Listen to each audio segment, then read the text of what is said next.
இன்றைக்கி நம்ம சமையலில் என்ன செய்ய போகிறோம் அப்படின்னா தேங்காய் பால் மீன் குழம்பு தான் செய்ய போகிறோங்க. வாங்க எப்படி செய்யலான்னு பார்க்கலாம். இன்றைக்கி வந்துங்க தேங்காய் பால் மீன் குழம்பு தான் செய்ய போகிறோங்க. அதுக்கு தேவையான பொருளெலாம் எடுத்து வச்சுருக்கேன். அதுக்கு மீன் வந்து 1 கிலோ எடுத்துக்கிறேனுங்க.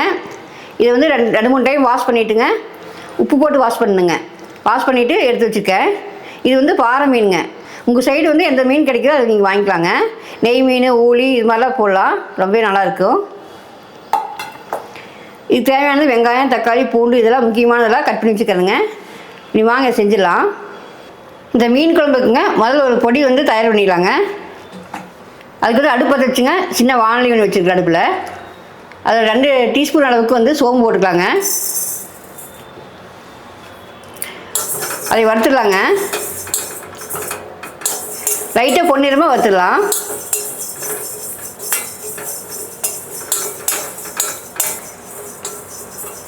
பாருங்கள், சீரகம் வந்து வறுவட்டுருச்சு. ஒரு பிளேட்டில் மாற்றிக்கலாங்க. அடுத்ததுங்க 1 டீஸ்பூன் அளவுக்கு சோம்பு போட்டுக்கலாங்க. 2 ஸ்பூன் சீரகங்க, 1 ஸ்பூன் வந்து சோம்புங்க. அது லேசாக வறுத்துடலாம்.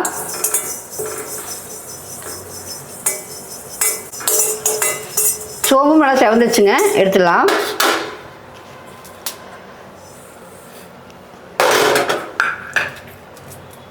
அது 1/4 டீஸ்பூன் அளவுக்கு வெந்தயம் போட்டுக்கலாங்க.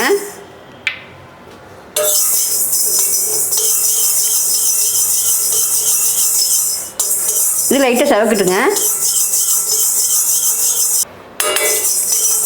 வெந்தயமே லைட்டாக செவந்து வந்துச்சுங்க. இதையும் மாற்றிடலாம் பிளேட்டில். இது வந்துங்க நல்லா ஆட்டுங்க. ஆறுனதுக்கப்புறம் வந்துங்க மிக்ஸி ஜாரில் போட்டு நம்ம நைஸாக பொடி பண்ணி எடுத்துக்கலாம். வறுத்த பொருளெலாம் வந்து ஆறிச்சுங்க. நான் வந்து பொடி பண்ணி எடுத்துகிட்டு வந்துட்டேன். இதுக்கடையில் வந்துங்க புளி தண்ணியெல்லாம் கரைச்சி நம்ம வந்து ஒரு மசாலா வந்து கரைச்சி எடுத்துக்கலாம். அதுக்கு வந்து ஒரு பாத்திரம் எடுத்துக்கலாங்க. ஒரு எலுமிச்சம்பழம் சைஸ் அளவுக்கு வந்துங்க பெருசாக இந்த அளவுக்கு பெருசாக இருக்கணும் எலுமிச்சம்பழம் சைஸு. அந்த அளவுக்கு புளி எடுத்து நல்லா ஊற வச்சுங்க நான் கரைச்சி எடுத்துக்கிறேன். அதை ஊற்றிக்கலாங்க.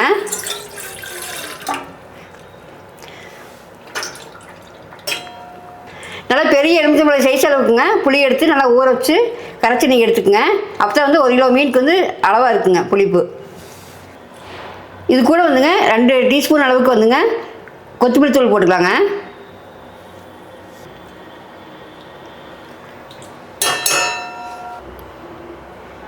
ஒன்றரை ஸ்பூன் அளவுக்கு வந்துங்க மிளகாத்தூள் போட்டுக்கலாங்க. சப்போஸ் உங்களுக்கு காரம் தேவை அப்படின்னாலும் அதிகம் பண்ணிக்கலாம். காரம் கம்மியாக வேணாலும் கொஞ்சம் கம்மியாக போட்டுக்குங்க. நான் வந்து 1.5 ஸ்பூன் போட்டிருக்கேன். 1/2 ஸ்பூன் அளவுக்கு மஞ்சத்தூள் போட்டுக்குங்க. அடுத்து வந்துங்க வறுத்து பொடி பண்ணி வச்சுருக்கோம் இல்லைங்களா, அந்த பொடி போட்டுக்கலாம். அது வந்து 2 ஸ்பூன் அளவு இருக்குங்க, அது போட்டேன். இந்த குழம்புக்கு தேவையான அளவு உப்பு போட்டுக்கலாங்க. உப்பெல்லாம் வந்துங்க நான் கல் உப்பு தான் போடுவேனுங்க. அப்போ தான் வந்து அந்த குழம்பு டேஸ்ட்டாக இருக்கும். நம்ம இந்த புளியிலே வந்து எல்லாம் கரைச்சி எடுத்துக்கலாங்க. இன்னும் வந்து தண்ணி விட்டுடலாங்க. கொத்தமல்லி தூள், மிளகாத்தூள்லாம் வந்துங்க அந்த புளி தண்ணியிலே வந்து நல்லா வந்து கலக்கிடலாங்க. இது எடுத்து வச்சுட்டுங்க மீன் குழம்பு தாளிச்சிடலாங்க. பாருங்கள், இன்றைக்கி வந்து மீன் குழம்புக்கு வந்துங்க நான் ஒரு புது பாத்திரம் ஒன்று வாங்கினேன். சில்வர் பாத்திரங்க. நல்லா அகலமாக நல்லா இருக்குதுங்க. கீழே வந்து காப்பர் போட்டு ரொம்ப நல்லா இருந்துச்சு. இன்றைக்கி புது பாத்திரத்தில் வந்துங்க ஃப்ரெஷ்ஷாக மீன் வாங்கி மீன் குழம்பு செய்ய போகிறோம். பாருங்கள், அடுப்பு பற்ற வச்சுக்கலாம். நீங்கள் எப்பவுமே வந்துங்க அடுப்பை வந்து ரொம்ப ஸ்பீடாக வைக்கக்கூடாது. மீடியம் ஃப்ளேமில் வச்சு தானுங்க சமைக்கணும். அப்போ தான் வந்துங்க அந்த டேஸ்ட்டு மனமும் நல்லாயிருக்கும். பாருங்கள், ஒரு 50 கிராம் வந்து நல்லெண்ணெய் ஊற்றிக்கலாங்க.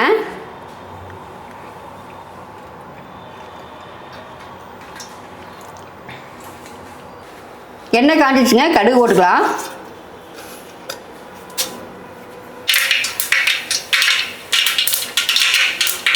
கடுகு போட்டுச்சுங்க. நான் சின்ன வெங்காயம் வந்து ஒரு 200 கிராம் வந்து கட் பண்ணி வச்சுக்கிறேங்க, அதை போட்டுக்கலாம்.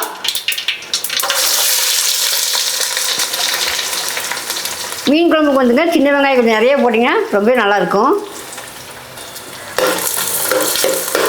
நல்லா வதக்கி விடலாங்க.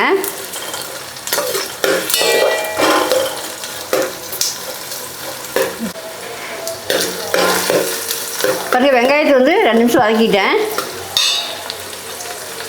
அடுத்து வந்துங்க பூண்டு போட்டுக்கலாங்க. நான் ஒரு 10 பல் பூண்டு வந்து நான் கட் பண்ணி எடுத்துருக்கேனுங்க, அதை போட்டுக்கலாம். இந்த மீன் குழம்புக்கு வந்துங்க வெங்காயம் பூண்டுலாம் அதிகமாக இருந்தால் தருங்க, அது டேஸ்ட்டாக இருக்கும்.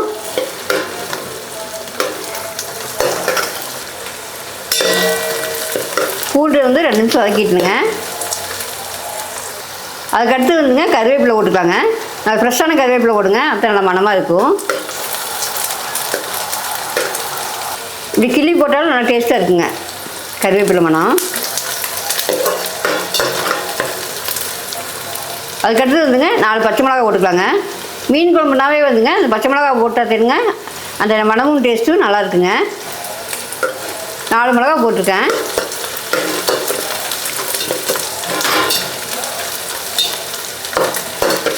வெங்காயமெல்லாம் நல்லா வதங்கி வரட்டுங்க.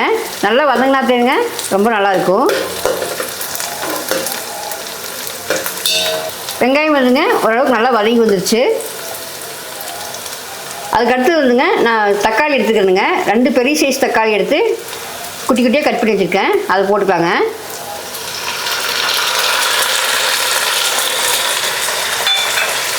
இந்த தக்காளி வதங்குறதுங்க லைட்டாக உப்பு போட்டுக்கலாங்க.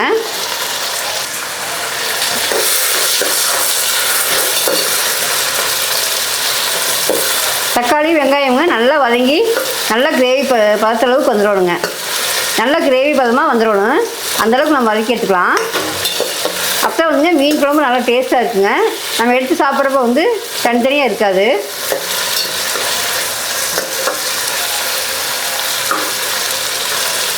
வாங்க, தக்காளி வந்து நல்லா வதங்கிச்சு பாருங்க. வதங்கி நம்ம தக்காளி அளவுக்கு தெரியாத அளவுக்கு நல்லா வதங்கிச்சு. நம்ம அந்தளவுக்கு வதக்கிக்கணுங்க, அப்போ வந்து நல்லாயிருக்கும். அடுத்தது வந்துங்க நம்ம கரைச்சி வச்ச புளி தண்ணி ஊற்றிடலாங்க.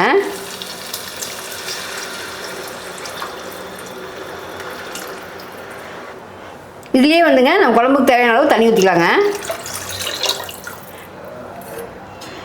தண்ணி வந்து தாராளமாக இருக்கணுங்க. அப்போ வந்து நம்ம கொதித்து வரப்போ வந்துங்க பச்சை வாசம் போகும்.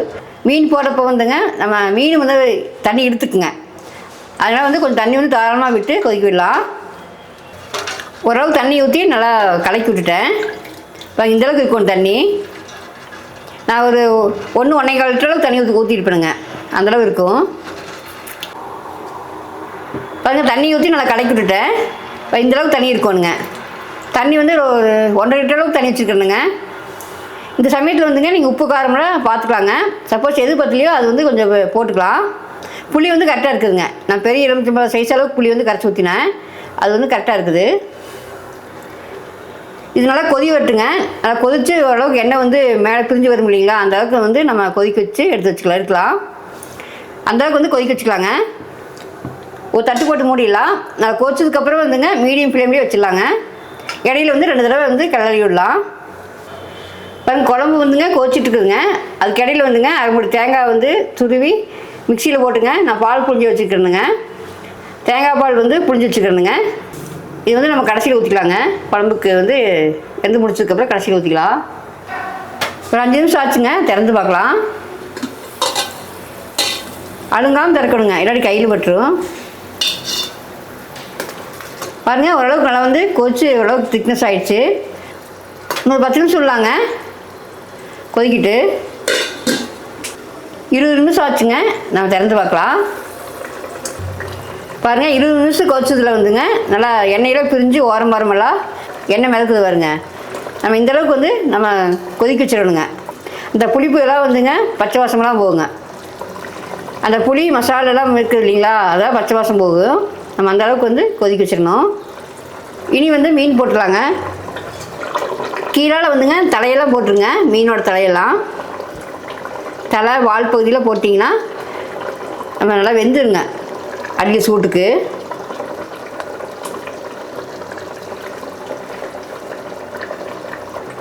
நம்ம நடுப்பகுதி பீஸ் இருக்கும் இல்லைங்களா, அதெல்லாம் போட்டுடலாம்.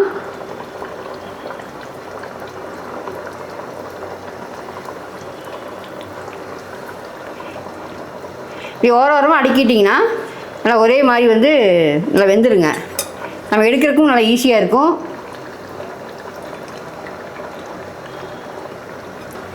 பாருங்கள், மீனில் போட்டுட்டேன். அப்படியே வந்து நம்ம கலக்க வேண்டாங்க. நல்லா கொதி வரப்போ வந்துங்க நம்ம அப்படியே மீன் வெந்துடும். லைட்டாக மட்டும் இப்படி அமுத்தி விடுங்க. நம்ம வந்து ரொம்ப டிஸ்டர்ப் பண்ணக்கூடாதுங்க. மூடி போட்டு மூடிடலாங்க. மீடியம் ஃப்ளேம்லேயே வச்சு ஒரு 10 நிமிஷம் கொதிக்க வைக்கலாம். பாருங்கள், மறுபடியும் ஒரு 10 நிமிஷம் ஆச்சு. நம்ம திறந்து பார்க்கலாம்.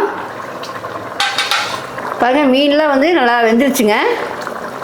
லைட்டாக வந்து நீங்கள் இப்படி பரட்டி விடுங்க. லைட்டாக ரொம்ப வந்து இது பண்ண கிளறக்கூடாது. அது குடஞ்சிடும் அப்படியே மீன். பார்த்திங்களா, நல்லா குடையிற மாதிரி இருக்குது. அதனால் லைட்டாக மட்டும் பரட்டி விடுங்க. இந்தளவுக்கு பரட்டி விட்டிங்கன்னா போதும். ஃபைனலாக வந்துங்க நம்ம தேங்காய் பால் எடுத்து வச்சுருக்கோம் இல்லைங்களா, அது ஊற்றிடலாங்க.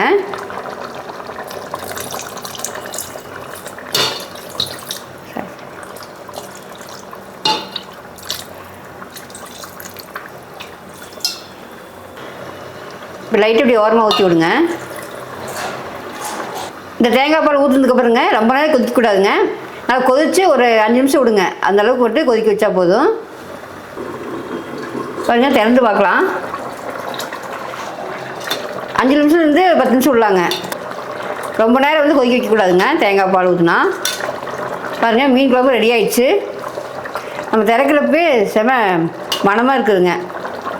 பாருங்க, நல்லா வெந்துச்சு பாருங்க மீன். கலரே பார்க்கறதுக்கு ரொம்ப நல்லா இருக்குதுங்க மீன் குழம்பு. ஃபைனலாக வந்துங்க மல்லித்தலை போட்டுடலாங்க. போட்டு அடுப்பு ஆஃப் பண்ணிடலாங்க. பாருங்கள், தேங்காய் பால் மீன் குழம்பு ரெடி ஆயிடுச்சுங்க.